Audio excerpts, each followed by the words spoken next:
Canadian ties on the southern border. My name is Holly Mexner, and I'm the Executive Director of the Canada-Arizona Business Council. Just a quick note, everyone does enter the call on mute. If you would keep it that way, aside from our speakers, of course, that will help us cut down on background noise so we can hear those who will be talking today. We will have time for questions after each speaker, and we are a bit more informal during those times, so if you have questions, you can send them to me in a private chat or just announce yourself and your question during that time. First and foremost, let me thank Lucy Valenzuela for helping me get this call ready for today. Lucy is the head of intergovernmental affairs for the city of Yuma, and this would not be happening without her. As everyone on this call knows, the Arizona-Canada relationship goes back generations. What first started out as vacationers driving their RVs down has developed into a significant relationship. The visitors are still coming and spending quite a bit of time on the southern border. In fact, as far as visitors concerned, and a visitor is someone who spends more than 30 consecutive days and is therefore no longer counted as a tourist, 70% of international winter visitors in Yuma are Canadian. As we've seen time and again, tourism turns into business opportunities. The agriculture industry is one that is much heard of, but not many people are really familiar with the depth and strength of these ties between Canada and Yuma. Loblaws is one of Canada's largest food distributors, and Sobeys is the second largest food retailer in Canada. They've been in business over 108 years with over 1,500 stores operating across Canada. Both these Canadian companies have significant developments on the Arizona border and employ people there. We see people come down for medical and dental procedures on the southern side of the border as well. All of this contributes to the trilateral relationship that makes up Canada, the US, and Mexico. We have some great speakers today. We are delighted to have Paul Brierly with us. He's the Executive Director of the Yuma Center of Excellence in Desert Agriculture, and also Luis Ramirez with Ramirez International Advisors. Luis is one of Arizona's resident experts on border relations, and we may also get to ask a couple questions of someone from Sobeys as well. Mayor Douglas Nichols was supposed to open for our call. However, he was pulled away due to President Trump's visit to Yuma today. So we are so grateful to have Councilwoman Leslie McClendon with us today. Councilwoman, thank you so much for joining us. And as you kind of said, we see winter visitor trade come into Yuma because of the number one thing is the sunshine. October through about April, May, we'll see a lot of our winter visitors come through, and why not? We have the best sunshine, and over in Canada and all the other northern regions, it's snowing and freezing. Better way to come to Yuma. So when you think about that, we have a lot of our things that we do outside, outdoors. We did a study a couple years ago on who was coming to our region. And we found that over 15,000 people are just renting or leasing in RV lots, just that alone. And they're spending well over 118 nights or more, sometimes up to 6 months. Then when we kind of delved down a little bit more, there was over 10,000 winter visitors that actually have winter homes here. So when you look at that direct spending just from the seasonal homeowners is over $40 million and close to about, I want to say about $140 million that is direct spending from the people who just stay in our RV lots. So our community is really invested in our winter visitors. Again, like you can see that we have a lot of outdoor environments that you can get on the Colorado River. So why not come golf, play, have fun? But our $3.2 billion a year agriculture industry is the economic pillar of Yuma County, as in 1 in 4 Yuma jobs are tied to our agriculture. When you look at us globally, we might seem like a small town, but but Yuma is responsible for supplying North America with 80% of its leafy green during the winter harvest. Yuma County's population is over 200,000, and like I said, pretty well doubles in the wintertime. And that's basically due to the harvest in Yuma and of course the winter visitors. So we have a bit of flexible numbers when it comes to that. And Holly, as you mentioned, winter visitors really are anyone who stays 30 days or longer. So as I had mentioned, Yuma's tourism is the #3 industry. We value that. We are very fortunate to have winter visitors plus tourists that come in our area that just love us as a vacation destination. We have so much outdoor recreation. We have lots of shopping. I mentioned we are border Mexico, so we do have a lot of people who go in and travel to Mexico. It's an hour drive to a beach, as well as a lot of dental and medical services. Of course, we have some casinos that people love to visit, and we definitely have a great downtown venue that has wonderful restaurants and festivals and music.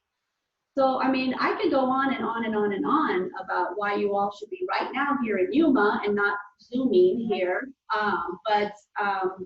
I do want to again thank you. You can always reach me here at the city, but I will be here for questions if you have any as we go through this process. Holly, thank you again.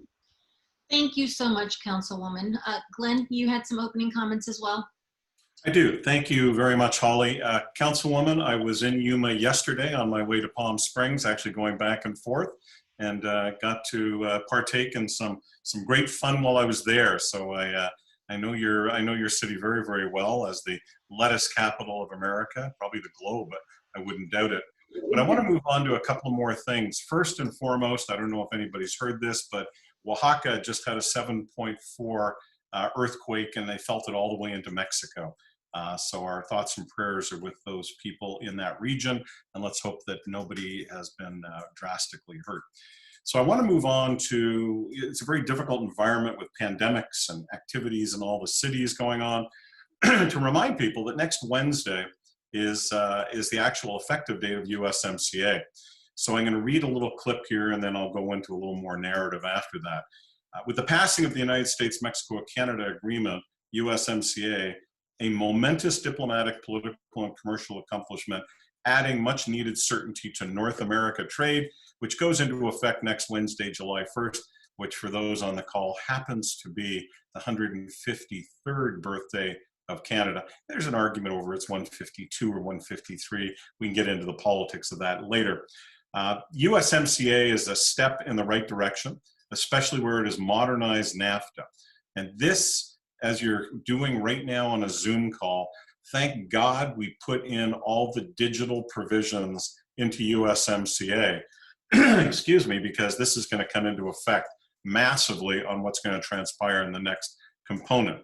So all of that being said, America and Canada and Mexico really do have a significant advantage at this moment in time, if and only if we can really pay attention to what the politicians and the diplomats have put in place and try and get this done.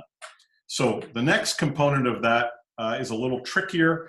I spent yesterday driving back on the phone with ICE and identifying all of what just transpired on the visas. If anybody has any questions, we're looking at quite a lot of transitions on visa control, and I have all of the data broken down completely by every single visa, so feel free to reach out to Holly or myself if anybody has any concern about that. Well, as America does that, Canada did something else. Canada is opening its H-1B doors to build a nation of innovators. So as we shut down in the US on this, Canada is overtly doing the exact opposite and saying, come on up to Canada, we'd love to have you. So on June 25th at 12:30, let's get rid of that, 12:30 to 2 o'clock, there will be a Zoom call that the Canadian government will be putting on. And again, please reach out to Holly or I, and we'll make sure you have the coordinates. It will involve the consulate and the consul general in Los Angeles.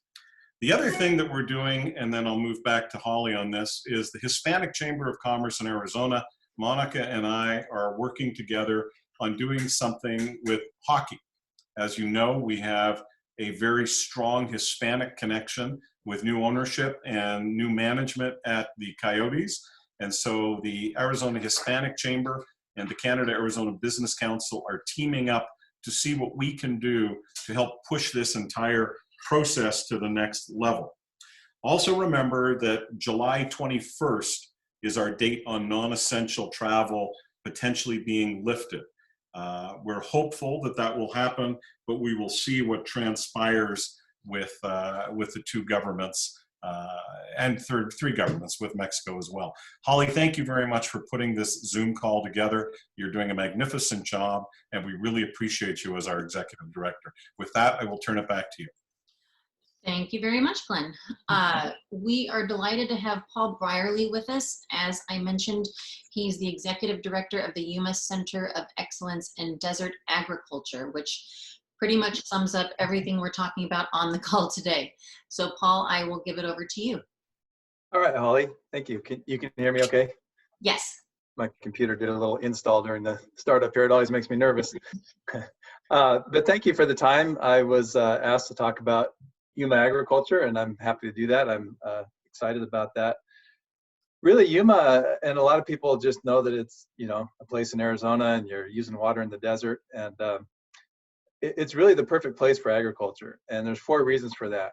We've got soil here that, you know, people's perception might be that we're just desert sand, but actually we're in the Colorado River Basin. So all the soil here that we produce on is the silt that over millennia has come down through floods of the Colorado River and basically carved out the Grand Canyon and on down. So we have really good soil. We've got great weather, sunny most of the time. We get about at the most 3 inches of rain a year. But despite that, we've got plenty of water because we have the oldest rights to the Colorado River water in Arizona. So we have a good amount of water for producing agriculture. And then we've got you know, you could argue how good, but quantity-wise, a labor supply from Mexico, and obviously there's been a lot of political football played with that, that and just demographics and aging and everything else is why I hedged when I said good labor supply. But we do have a labor supply that comes, much of it across the border every day, to come work in the fields and then go home. So with those things, we control all the inputs to crop production. Makes us a very reliable producer and high quality producer and high yielding producer. So it is a good use of water as far as what we produce. And Leslie mentioned it's a $3.2 billion industry, just the agriculture in Yuma County. $2 billion of that is our winter vegetables. So during the winter time, we produce leafy greens and provide about 80% of what goes to all of North America, which of course includes Canada. And that's your everything in a salad, your lettuces, your kales, your spinaches, your broccolis, cauliflowers, you name it, it's grown here. When we rotate out of that, in the spring and summer, we grow things like durum wheat, which is sent to Italy to make pasta, again, because of the high quality. Cotton, Sudan grass, melons. We also grow alfalfa, citrus, dates. Medjool dates are grown here, a lot of seed crops, and starting to try industrial hemp, which I know is grown successfully in Canada also. So what kind of scale is that? Just a few numbers. There's about 50,000 farm workers in the fields every day during the peak of the season. And as Leslie mentioned, between them and winter visitors, many from Canada, our population doubles in the wintertime. So Glenn mentioned we're the lettuce capital of America. We call it the winter lettuce capital because these same producers rotate up to the Salinas area in Central California, the coastal area during the summer. And because these are crops that people need every day, they're perishable, and they supply the Costco's and the Subways and the Safeways and everything that people can get and need it delivered on a daily basis. So that means we have between 1,000 and 1,500 refrigerated semi-trucks that roll out of Yuma every day to head all across the country and up to Canada. So it's a huge industry, can't be understated. And then on top of that, the products that we don't grow here or that are out of season here, a lot of those come up from Mexico and cross the border every day and head on up again across the country and into Canada. So that's another big part of the produce industry is what's crossing the border, and that all needs to be kept cooled and inspected and go on seamlessly to Canada. So Yuma itself, especially Yuma agriculture, is really at the nexus of a lot of issues, whether you look at trade, you look at water, you look at immigration. It was mentioned that President Trump's here today to celebrate some of the border wall building, which is right here near my office. You know, and the USMCA was a big issue for agriculture because American agriculture and Arizona agriculture produce more than what we consume here locally. So a lot of it is produced for trade, and there's a lot of effort made to help push the USMCA. I work with a group called the District Export Council, and we were proud that and this almost never happens, the Arizona legislature unanimously passed a resolution in support of USMCA, and we ended up with the complete congressional delegation in support of USMCA. So it's very important to agriculture. There's $250 million, give or take, of vegetables exported to Canada. Also dairy, poultry, wheat, fruits and nuts, wine, different things like that. We also find Canada to be a great partner, more open to some of the technology advancements in agriculture, like gene editing and things like that the EU is very resistant to. So I guess last note, just Holly's mentioned that I'm with the Yuma Center of Excellence for Desert Agriculture. The U of A, the University of Arizona, has a large presence here. This is the only place outside of Tucson where they accomplish all three of their missions, which is teaching, research, and extension or outreach. And in addition, and that's largely to support the ag industry here and produce the workers that, or the people that are needed by the industry. And our center was something that was put together by the University of Arizona in conjunction with industry. And so it's a public-private partnership funded by the ag industry to proactively work on the pressing problems that they face. So that's what we're here for, is to work kind of across the board on any pain points that the ag industry has to keep them productive and profitable. So with that, I'll turn it back to you. Thank you so much. Does anyone have any questions for Paul? If you want, you can either, if you type that fast, shoot them over to me, or just unmute yourself if you have a quick question. Oh, I think you're getting off the hook easy today. Okay, once I think of something, I'll be here. Wonderful, thank you. Glenn, I know you had some comments that you wanted to make on this and a couple questions for Sobeys. I do. Brett, I still hope you're on the phone. For those on the phone, Loblaws and Sobeys and Metro are Canada's largest food groups. And to put them in perspective, I think Loblaws has about 2,400 stores, and Sobeys, Brett, I think about 1,800, and Metro somewhere around just under 1,000. So I would love to hear, and by the way, Sobeys is out of Nova Scotia, so it's a maritime company as well. I'd love to hear if Brett has any comments if you'd like to add on what they're seeing in the transport of goods across the border up to Canada, if you're still on with us, Brett. Yeah, I'm still here. And thank you for having me. In terms of transport, I guess I would speak most notably to the recent COVID. I mean, generally our flow of goods across the border is pretty clean. We do not have many issues. There's not any duty at all on produce. But with the COVID activity, that did trip things up a bit. The demand within the grocery stores, as you know, went through the roof, absolutely through the roof.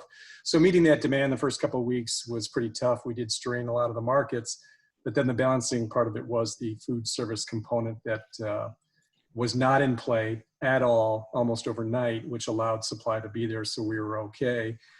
We did have a lot of the shippers that we've worked with crossing the border, taking it into their own hands in terms of safety with COVID.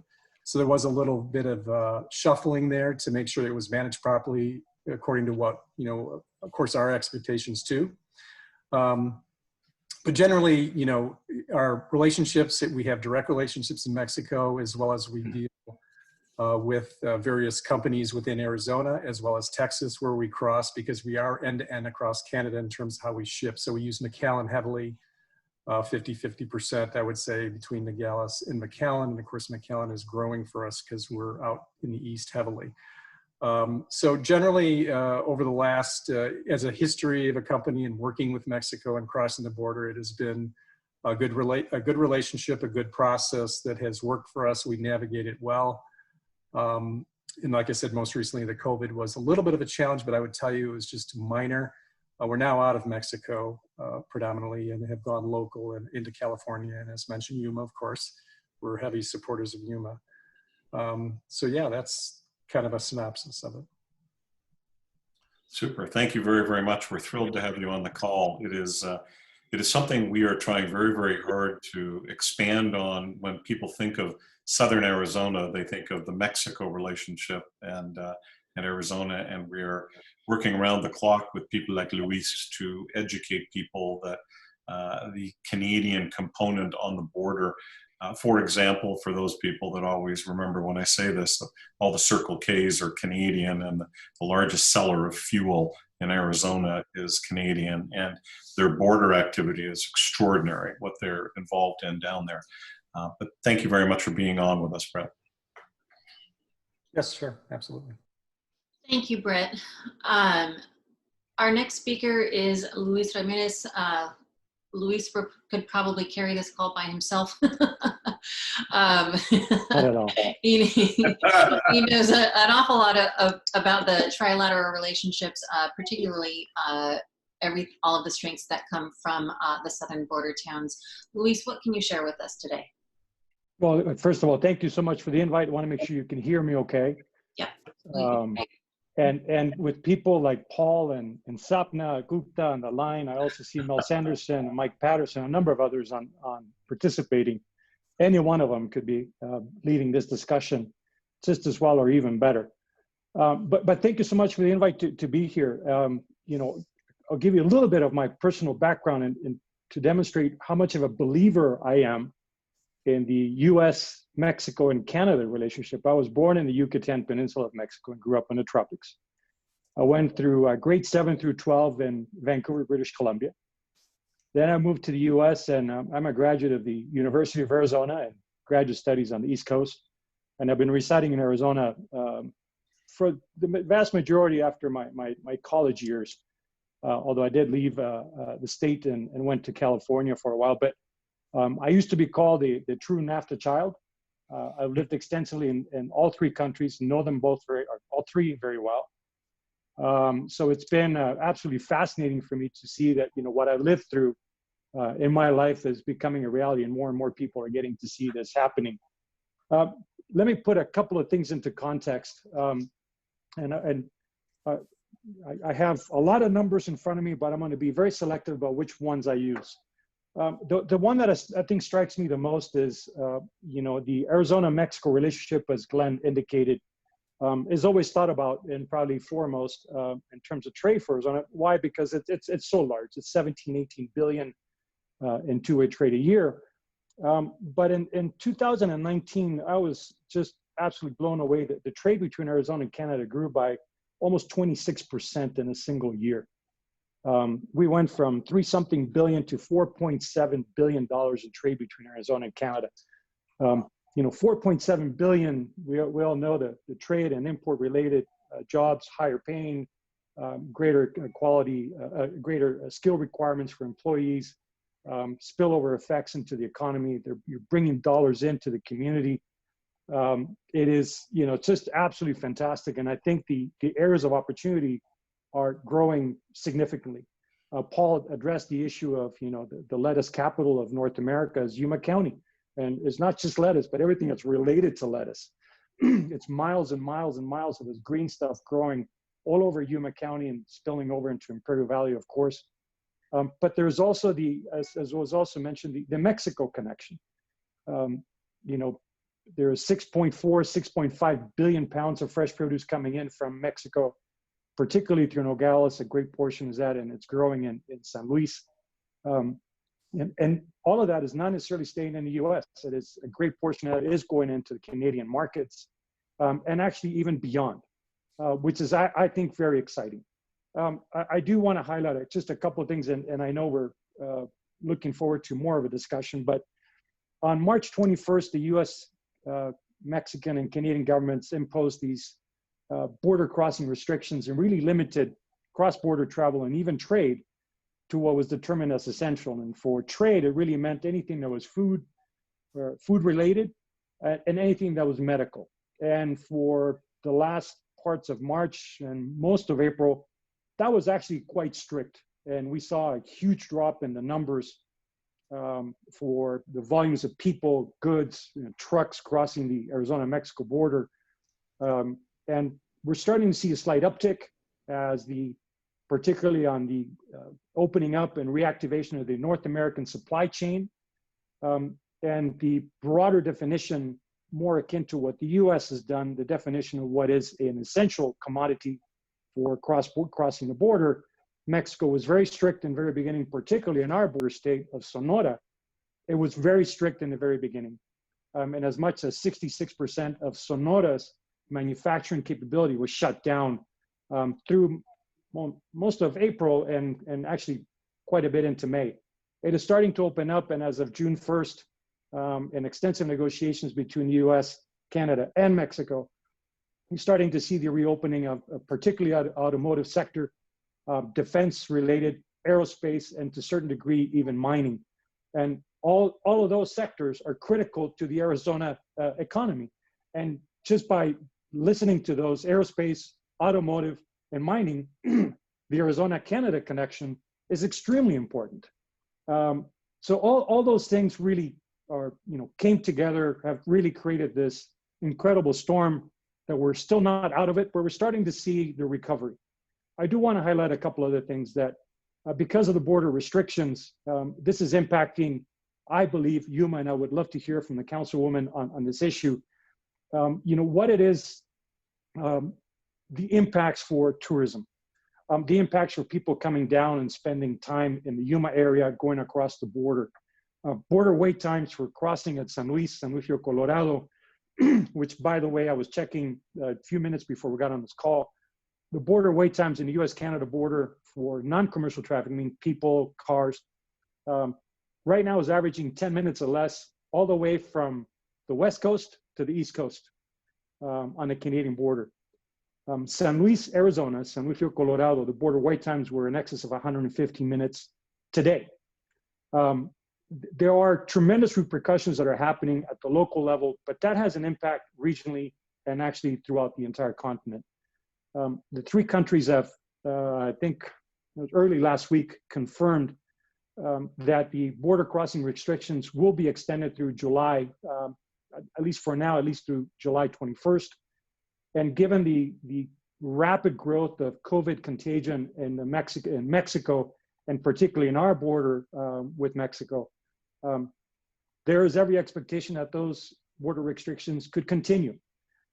So these having this dialogue virtually is extremely helpful, but also working with our three governments on what is essential for trade, what is essential for the economy, and what are the safe measures that need to be taken in order for that trade to continue. Why? Because trade is important, it's jobs, it's the economy. And everyone here has heard all the numbers coming out of Arizona. And although the numbers seem to be trending upwards, for the economy, the numbers of people with COVID are also growing. So it's one is improving, the other one's going down. So we'll still wait to see how it all plays out. But let me just wrap up my thoughts that have been all over the place because there's so much going on with this thought. China. About 2 weeks ago, I was participating in a virtual dialogue with a number of companies and consultants out of mainland China and Hong Kong. And there was a number of lessons that I heard from that discussion. One, for Chinese companies that were manufacturing in China, whether it's for the domestic market or for export, the number one issue they had during the pandemic was the supply chain in China. So the Chinese companies having issues with the supply chain in China. There was also, of course, primarily North American companies who are manufacturing in China. Most of those are for exporting back to North America, and they were having problems with the supply chain in China. Then the moral of the story for the Chinese companies is, hey, USMCA has now been ratified, goes into effect, as Glenn was indicating, middle of next week.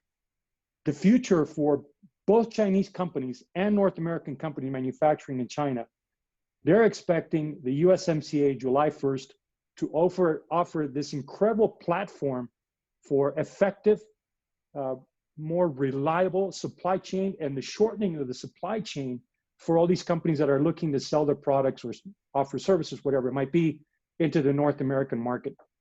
Chinese companies are even considering manufacturing here, not only for the North American market, but to export back to China because of the supply chain issues. It is a tremendous opportunity for Arizona where the relationships we have, the trade relationship we have, the infrastructure that we have, the connectivity, everything that we have going between us and Sonora and Mexico, as well as with, primarily British Columbia, Alberta, but with all of Canada as well. So I think we're poised for tremendous growth. I'm excited about things to come, and I pray that everybody continues to wear their face masks when they're out in public. Thank you very much. Thank you, Luis. You brought up a couple good points, and I'm going to ask Brett a follow-up question. Brett, are you seeing problems with workers that are coming across the Mexican border? Because I have certainly heard this before, the wait times to cross the border, particularly for day workers, are extensive. Do you see a problem with productivity for the company or with workers, getting their hours in or anything like that? There was a little bit of feedback I was getting on that, but it was what I would label, when I look at it globally, minor. A lot of the companies we deal with and the partnerships, are very astute in making sure that they're covered in that regard because they have a lot on the line in terms of that harvest. So I would say they were well prepared. They were thinking ahead. So that didn't really become a factor, just to a minor degree, I would say, overall. Okay, wonderful. Luis, we do have a couple questions for you. Sure. One is, has the recent increase to level 3 travel advisory for Sonora impacted travel to Mexico? Well, the biggest impact has been the border crossing restrictions. Mm-hmm. And in fact, there is this bubbling up push for Mexico to even impose restrictions for entering into Mexico. Right now, the U.S. is the primary government that is enforcing border crossing restrictions. If you're a U.S. citizen, U.S. resident, and there is a very specific number of visas that are included in that, you're permitted to cross back and forth. But they are asking you, what is the purpose of your trip? If you go in a Safeway and go shopping to go back to Mexico, probably not. They're probably not going to let you in. For the most part, if you're a B1, B2 visa holder, you're probably not going to be allowed into the U.S. Mexico so far has not imposed any sort of restriction, but the challenge is not necessarily going into Mexico, but if you're planning on coming back, then in San Luis, I was mentioning 150 minutes this morning, we've actually registered well over 500 minutes for quite, that's 8 hours of wait time to cross back into the US, or for people from Mexico coming in for whatever purpose and going back into Mexico. The wait times are significant on the southern border. Thankfully, the Canadian border, or the border with Canada, has not experienced this dramatic of an impact. A lot of it is due to the restriction requirements. A lot of it is, particularly in San Luis, is due to the outdated infrastructure that we have. And in fact, we worked, the city of Yuma, city of San Luis, Yuma County, a number of other entities worked together to secure $154.3 million to modernize the San Luis One port of entry. That was part of the budget that was approved in December of last year. We were hoping to break ground before the end of this year. COVID comes into play. All those timelines are pretty much out the window. So we'll find out when that is going on. Two things I want to mention about that, and asking for everybody's help. One, it was 154 million, but the total cost of the project is 248 million. So we ask everyone, contact your congressional offices, ask them to support the balance of the funding, approximately $90 million, to do the full package of the modernization in San Luis One. Secondly, this is the first project, at least in my 30 years of working on this stuff, that includes a buffer that does not need to go back to Congress for approval of up to 10% of the cost of the project. That means, the rough numbers, we have an extra $15 million available that GSA and General Services Administration can spend on the project without having to go back to Congress to approve it. So technically, we have up to $168 million to modernize this facility. But again, we still need 90 million. Contact your senators, contact your representatives, ask them to support that. Why am I mentioning this? Because there's growing rumors of a possible stimulus package coming out that is infrastructure and jobs related. And this is a time to remind our delegation that these are critical investments for Arizona and the entire corridor. Excellent. I do have another question for you, Luis, from Sapna with the Maricopa Association of Governments. She asks, might both multinationals and Chinese companies expand warehousing of products in Mexico and the US and perhaps grow their assembly and manufacturing to the border region over the next year or two, or do you think it will take longer? Actually, we're seeing it already.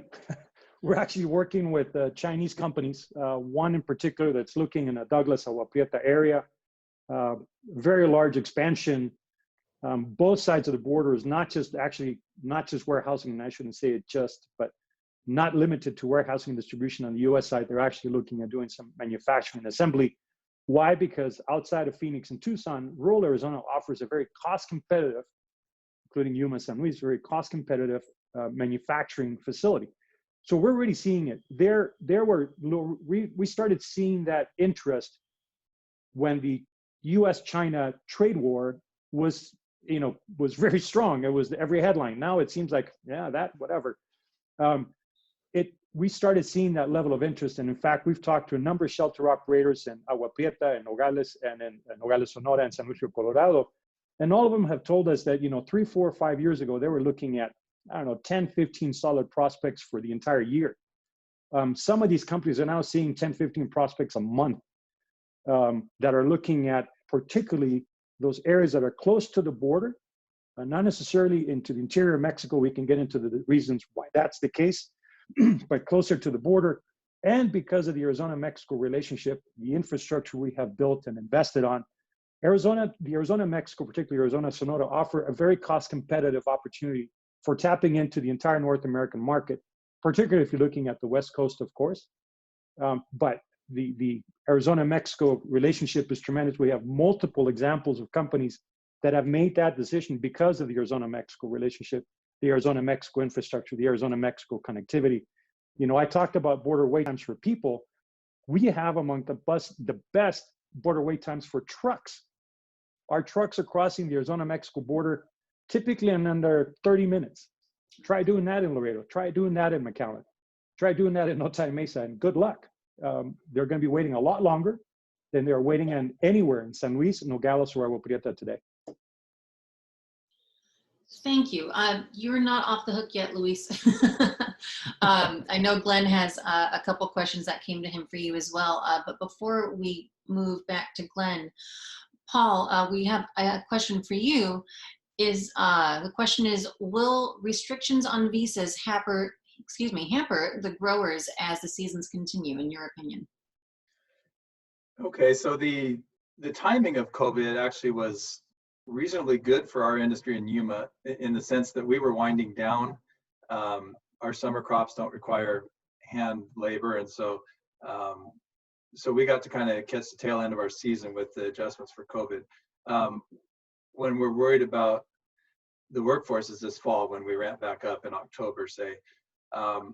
We had a scare early on when COVID first hit that some of the federal agencies that work down in Mexico, so we utilize the H-2A visa program as the main program that agriculture uses. And some of the embassies or whatnot that had to do, there's several federal agencies that make that work, and they were going to stop what they were doing basically because of COVID. And there was a kind of a big outcry that, hey, we can't have that process slow down, or we won't have the labor force here that we need when the season comes in. So that actually, they were able to keep that operating, and it didn't happen. So it was a big concern, but it didn't happen. The current visa, shutting down of visa programs that you hear about, as far as I know, does not impact H-2A. That's more the H-1B. So at the moment, we don't see any problem with that, but it is a concern. Excellent. Thank you very much, Paul. Glenn, you had some questions for Luis? I do. Luis, one of the things you and I talk about all the time is the import and export percentages and numbers. And in one of our recent conversations, I was saying the borders look pretty good on both sides. And you were very eloquent in reminding me that the drop in imports and exports is very significant. I then did a lot of digging and found that the supply chain was broken and that there was issues coming up, automotive, aerospace. So here we are with food, and we rely on Mexico for a lot of food. Are there farms, and this could be Paul as well, you can jump in on this, are there farms being shut down, or are they working through COVID-19? And is there a threat of any food shortage out of Mexico because of COVID-19 supply chain issues in agriculture? So either of you, feel free.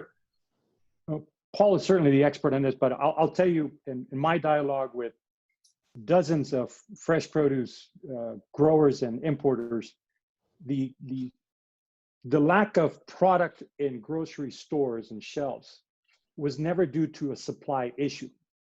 It was a logistics issue. That, for instance, Safeway, Walmart, and a number of other companies, they don't have large warehouses associated with every grocery store. And in fact, Walmart is proud of saying from truck to shelf. When you have, because of the fears of the, emerging pandemic, you had people showing up to stores and buying out, and usually what takes days to go off the shelf was flying out probably within the first hour of the opening up of that grocery store. They simply didn't have the ability to get the product from major distribution centers or warehouses that were still in the border, or product was still in the border, to that warehouse, to that grocery store fast enough. Paul, correct me if I'm wrong, but we had, multiple conversations I had with multiple importers where they're saying, my warehouse is full. I don't know why there is not enough bell peppers and tomatoes and whatever product you want in that grocery store, because here's my warehouse, it is full. And it was that challenge of getting product to and from the actual destination where the consumer needed it. And then there was the real issues really became the structure of the consumption of produce from restaurants and food related business, hotels and conventions, all those shutting down, and all consumption became what people were buying and taking home, or the takeout and delivery business.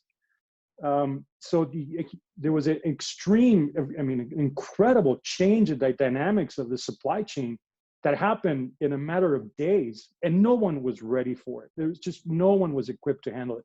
And Paul, I don't know if you have any additional thoughts on that. Yeah, that was the key point initially, was plenty of product, but about half of, especially produce, and remember it's perishable, so that's one of the key things. You can't store it. It has to be picked when it's ready and sold right away. And so about half the industry is set up for food service, which is airlines, schools, restaurants, hotels, convention centers. That went to nothing. But they produce in like 50-pound bags of lettuce. You can't send that to your local Safeway for sale. So so that was the initial problem.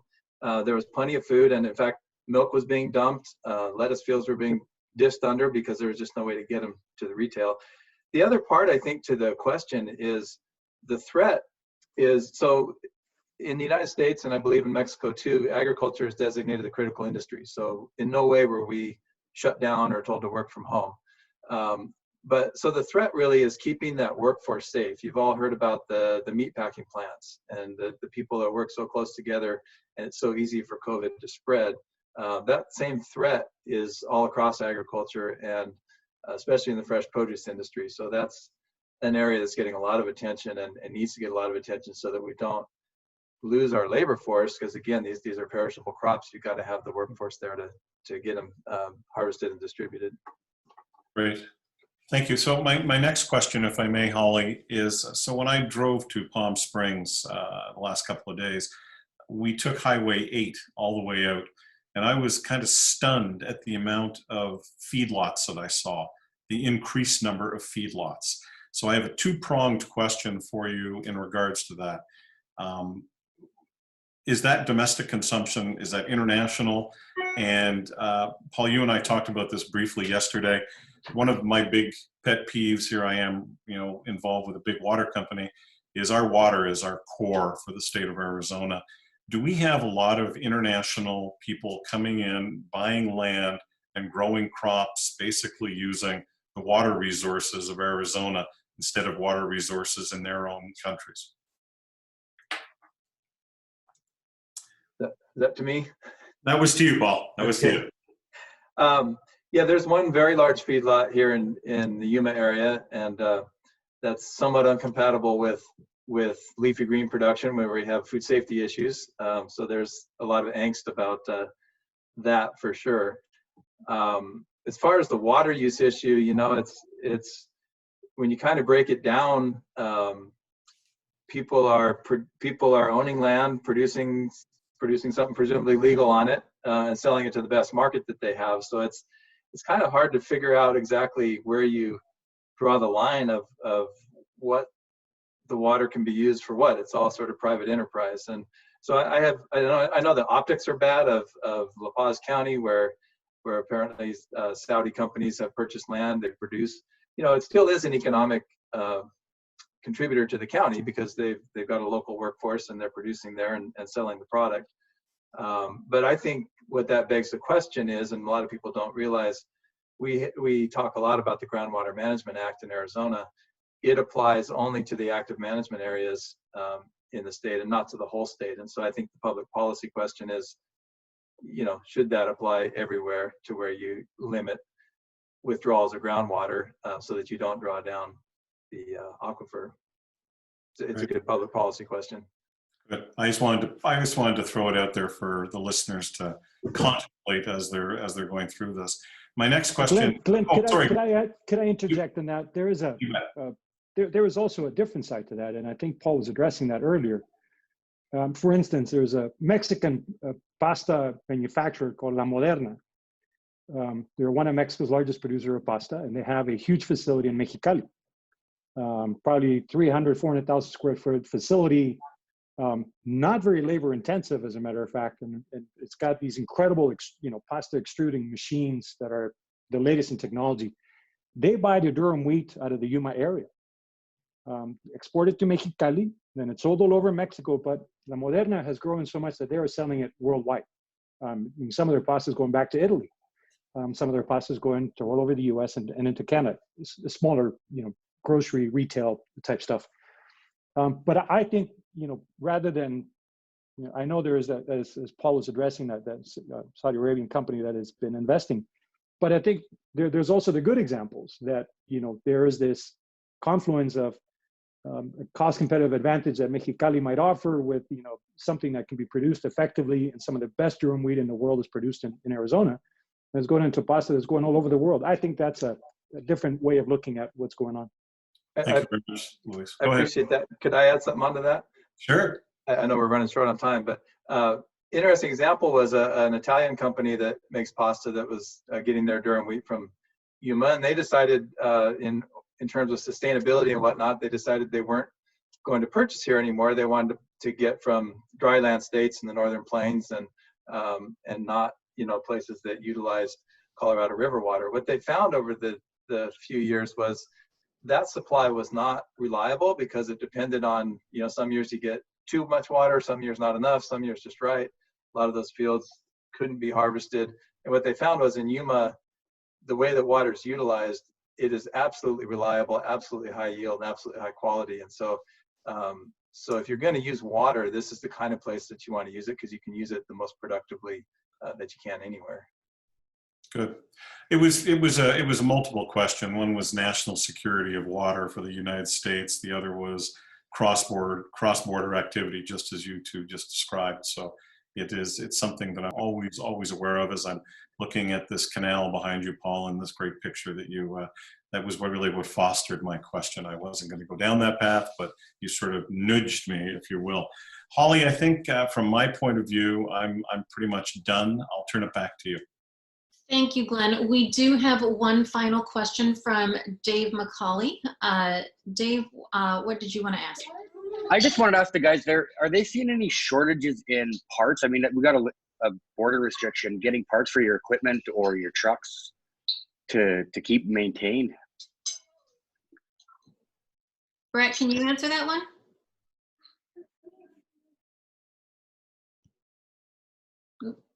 Well, we don't deal heavily in parts. It depends what you're talking about. We don't, it's just agriculture that actually we're working with. I might.